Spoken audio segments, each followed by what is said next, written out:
Thank you very much and good morning. I want to first thank Major General Keefe and the senior military leaders. We, as legislators, boast often that we, out of all 50 states, have the very best benefits in the nation for our veterans and their families, and that's a fact. But I can say today, as a fact, we also have the very best Adjutant General of all 50 states who leading our National Guard, and Major General Keefe is unbelievable. We thank you for all you do. Tremendous service.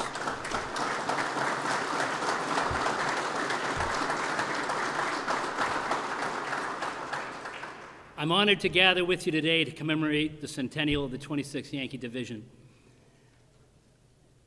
We honor the legacy of this mural, of these individuals who paid the ultimate sacrifice by working today to make sure that our veterans of current wars have the best, very best benefits possible.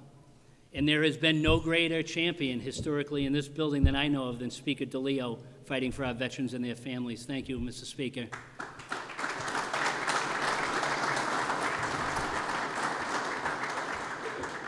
And just on a side note, we work together in collaboration. We have a great team working with the administration, Secretary Bennett, Secretary Urena, to make sure that good things happen. I remember Representative Hank Naughton and I were both on active duty at the very same time, as was Representative Paracella, and as Representative Naughton has pointed out, the only state in the country where 3 members at the same time were on active duty away from the legislature, but it was all of our colleagues who worked together to make sure that our absence was not felt and that good things continue to happen here in the legislature for all of our veterans and all of our military personnel. Today marks an opportunity to rededicate ourselves as citizens, as public servants, as military personnel, to go the extra mile for our veterans. Our 26th Yankee Division is the embodiment of that spirit that has guided our nation, that has taught there is no threat we cannot meet and no challenge we cannot overcome. We salute you today and every day, and how great is it? Because there are far too many people who walk by this mural each and every day and do not understand the historical significance of which it means, so that we stand here today to remember, to honor, and to thank is the ultimate that we can do to embody their spirit. We salute you. Thank you for the privilege to speak today. Thank you. God bless the United States of America. Thank you.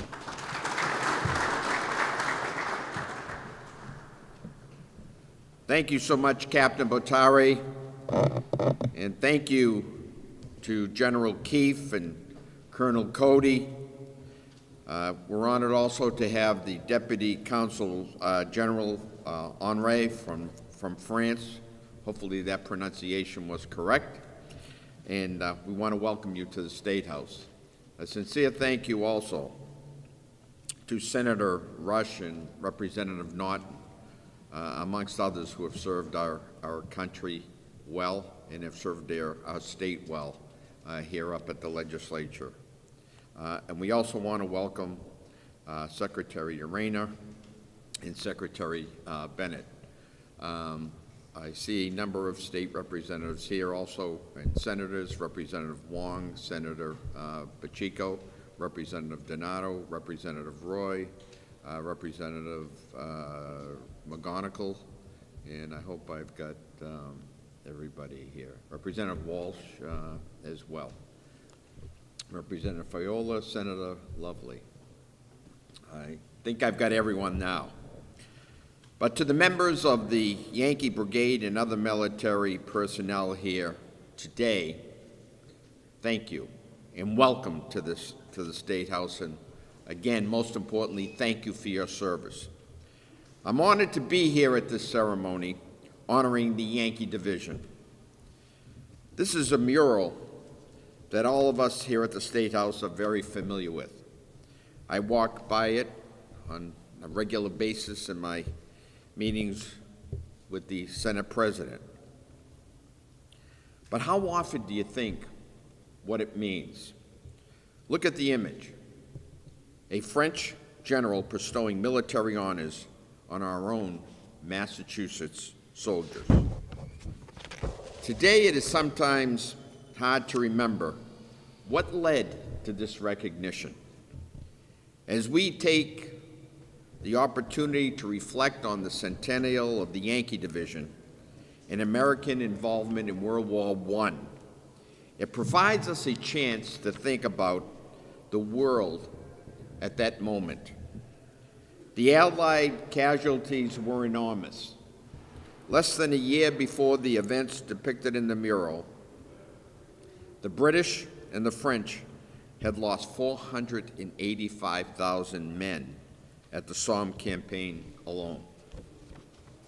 They were exhausted. Their main enemy on the Western Front, the German Empire, was likewise near the end, but had unleashed unlimited U-boat warfare that threatened the Allies' ability to receive provisions and reinforcement, even threatened the British's public food supply. Popular history commentator Dan Carlin described the combatants as heavyweight fighters in the late rounds of a fight, close to collapse. One ally, Russia, had already left the war, which seemed to put the British and French into a worse position. Into this bloody stalemate marched the men of the Massachusetts Yankee Division.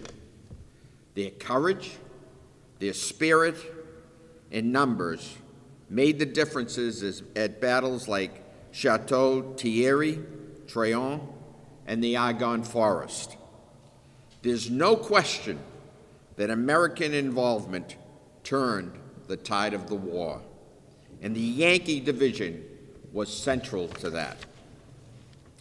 Finally, I'd like to take a moment to note in the center of my hometown in Winthrop, in the plaza right in front of the town hall and the library, there is a monument dedicated to the valiant sons who gave their lives in the very same battles listed in back of us.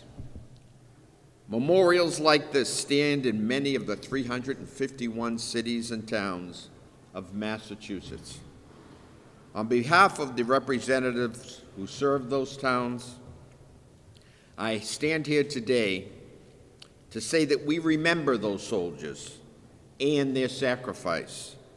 That's something that we have to keep in mind on this day. In closing, I'd also like us all to take a moment to remember and pray for the sailors of the USS John McCain. I thank you for your attention here this morning, and I thank you all for your service to our great country. Thank you.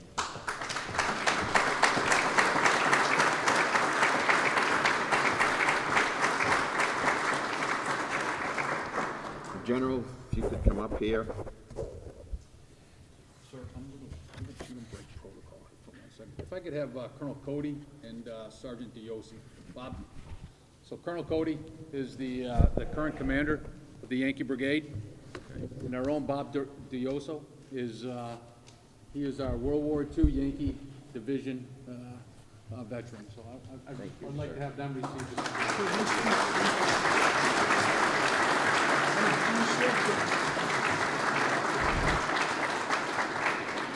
It's an honor we are bestowing on behalf of the House and the Senate to congratulate the Massachusetts National Guard in recognition of the centennial celebration of the deployment of the 26th Yankee Division to France during World War I. The membership of both branches extends its very best wishes and the hope for future good fortune and continued success in all endeavors, and it is given this 22nd day of August 2017 at the State House, signed by and offered by the Speaker of the House, Robert A. DeLeo, Senate President Stanley Rosenberg. Congratulations.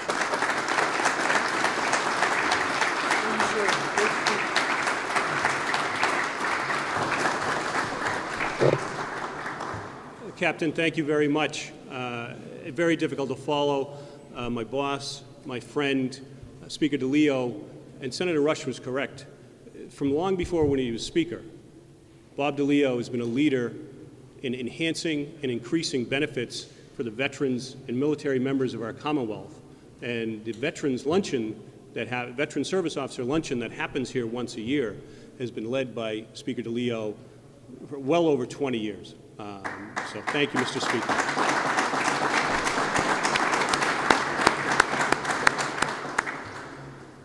And I'm going to be a little more personal here because this is incredibly special for me to be involved here.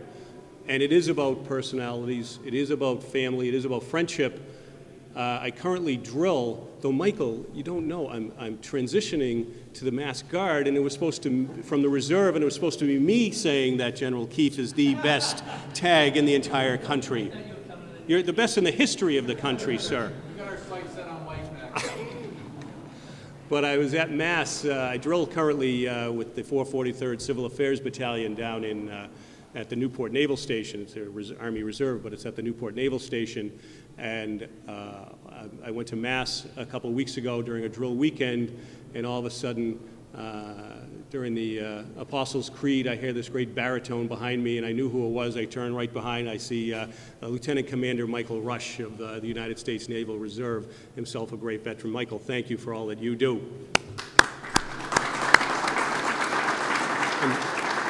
And General, and to all of your staff, and my dear friend General Hammond, to Secretaries Bennett and Urena, thank you for being part of this. Thank you for allowing us to be all part of this. As I said, it's very personal to me. When I returned from Afghanistan in 2012, because of the rush, and we were in the middle of the height of some bad things going on in Kandahar, there was no formal farewell ceremony from my unit there, so my home unit had my promotion and award ceremony in front of this mural on June 14th, 2012, the Army birthday, which was very special to me. But here today, I run into C.W. Fort Tompkins, who I realize, he pointed out to me, we flew together, they flew me in Kuwait in 2006 when I was returning from my first tour in Iraq. It's a small world, and it is a small army. I dropped my second son, Tiernan, off at Holy Cross the other day for ROTC boot camp, Navy ROTC boot camp. Don't yell at me. And the battalion commander comes out, and he was an AV 06 that I had served with in Qatar at Al Udeid Air Base at Task Force 2010 and on the Syria mission 2 years ago. So it's a small military. And on a daily basis, we see the sacrifices that are made, not just by the men and women standing in front of me, by their families as well, and the pressure on marriages. For me, it goes deeper than that. The night before I left for that first tour in Iraq in 2005, my father, who had been a member of the Mass National Guard, and then eventually was joined up with the 4th Infantry Division in World War I and World War II, left Clinton and Mass in March of 1943, left the old armory, the old Company K, marched to the depot, to Fort Devens and to Fort Dix, and then he and 83 of his brothers from the town of Clinton were spread off around the world. He to Normandy, to 4ID. 18 of those young men never returned out of that 83. So the night before I was leaving for Iraq, my father and I sat at a local establishment that he liked to stop in now and then, and we're having a couple of pops, and I said, you know, you've never talked to me about what happened in your life. You never talked to me about that morning. He was a medic. For many of those that know 4ID, their motto is first at Normandy. They're the first seaborne troops to go ashore at Utah Beach on that morning. He was a medic, all of probably 140 pounds at the time. Never spoke about it, like that entire generation. Finished the 8th grade. He was 8th of 9, In an immigrant family, he was born here, his 7 older brothers and sisters born in the west of Ireland.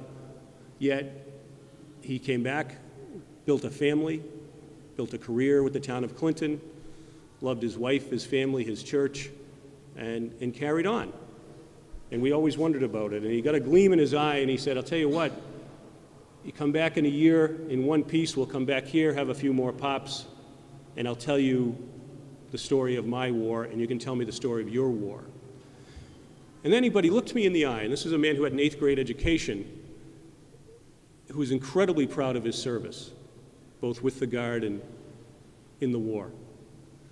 And he said, you know, you don't have to put on a uniform to be a hero. And he looked around that bar that we were sitting in, and he knew just about everybody there. And he picked out just about everyone in the crowd, and he knew some personal life challenge that they had had. The gal who was waiting on us, her husband had left her years before. She raised 4 or 5 kids. Another fellow working 3 jobs got out to have a beer one night a week to help raise his kids. Every single person in that bar. And he looked at me and he said, all of those people are heroes because they've worked to keep their families in this town and their lives together. And that is the story of each of your families, of each of you, and those that support the Guard and the 26th and the Yankee Division. That's the story of the Commonwealth of Massachusetts, going back before the founding of the Republic. So as we left the place that night, I don't know if he was holding me up or I was holding him up, but he repeated, he goes, just get back here in a year in one piece and we'll have that conversation. Unfortunately, about 7 months later, when I was in the middle of Baghdad, I got a call from the Red Cross, you have to come home, your father's going to pass away. It was very sudden, got sick and died in a week. I can't complain. He was 83 years old, he had a great life. But I've carried that with me to this day. And I try to tell it when I speak to veterans groups. Tell your story. Chief Tompkins, tell the stories. General Keefe, tell the stories. Colonel Cody, tell the stories. Tell the kids, because how are the kids in this generation going to know what these men did and what these men and women have done? And how are they going to know in a world where there are not enough examples to emulate for our young children, and I have 4, I cannot think of a better example to lay out for our kids to follow than what you have done during your lives. Thank you and God bless you. It's an honor to be here.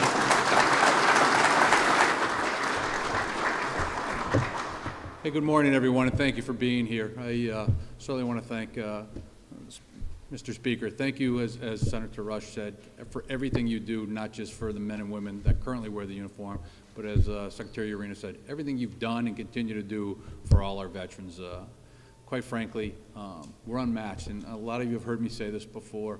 As Senator Rush said, I travel from a lot of states. I talked to 53 other state adjutant generals, and they continually ask me, how does Massachusetts provide the veterans benefits and military benefits that it does? And quite frankly, I sit there and I kind of laugh, and because it's kind of easy if you think about it. It is easy, and what I tell them is, you know, Massachusetts, inside our state house, is that, quite frankly, it is a melting pot and an area that the rest of the country could take a hard lesson from.